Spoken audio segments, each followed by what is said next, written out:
नमस्कार, मैं doctor Rajeev Kumar Sharma, chairman orthopaedics, Moolchand medicity, Lajpat Nagar, new Delhi. किस तरह से नी रिप्लेसमेंट किया जाता है? नी रिप्लेसमेंट के से पहले ये समझना ज़रूरी है कि नी रिप्लेसमेंट किस पर्पस के लिए किया जाता है या किन लोगों को नी सर्जरी की ज़रूरत।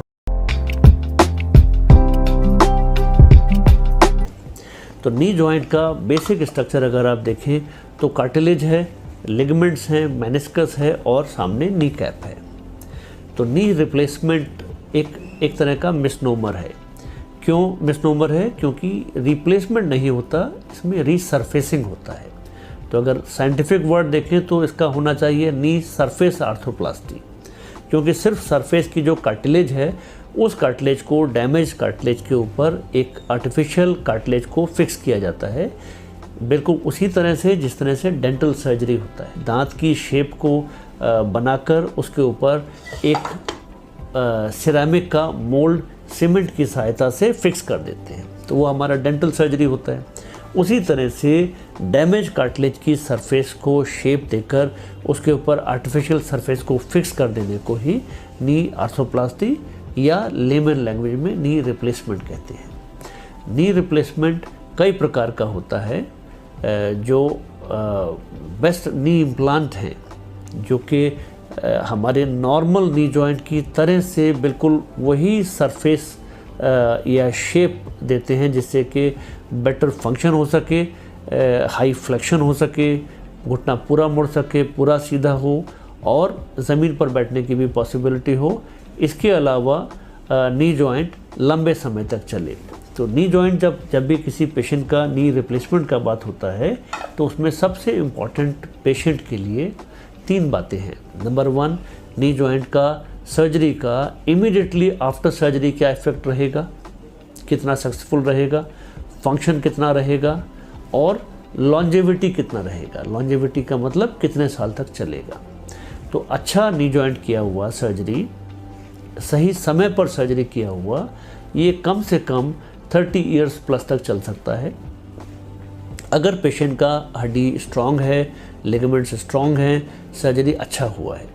तो सर्जरी में, नी सर्जरी में, जो कि आप इस तरह से समझ सकते हैं, जिसमें सिर्फ सरफेस को आर्टिफिशियल सरफेस से रिप्लेस किया गया या रीसरफेस किया गया, बाकी मरीज़ के लिगामेंट्स, नी कैप सेम रहेगा जो कि ओरिजिनल होता है।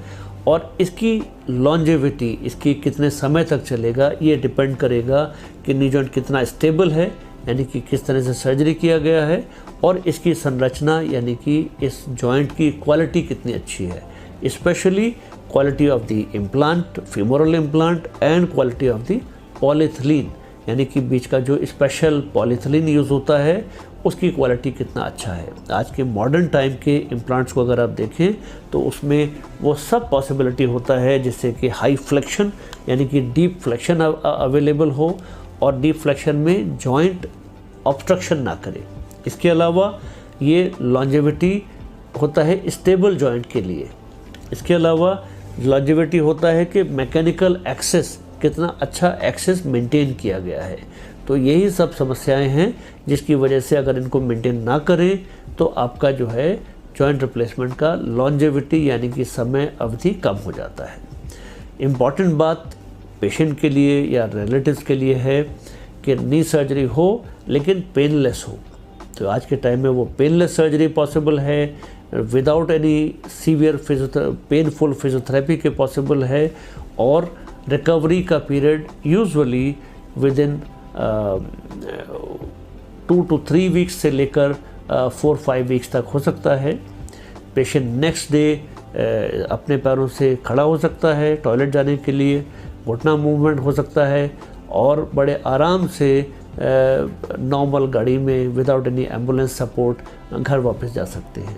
यूजुअल एडमिशन 2 से 3 दिन का होता है। अगर सिंगल नी जॉइंट है तो 2 दिन is enough for stay in the hospital. If it is bilateral knee तो 3 days to 4 days।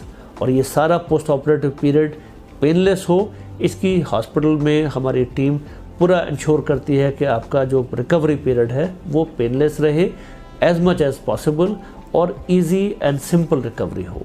Thank you so much. Watch this video and share this video with your friends. Like this video so that others can see it. We will try to show our patient who is showing the good result after surgery within next day of the surgery and within 1 month of the surgery. Thank you so much.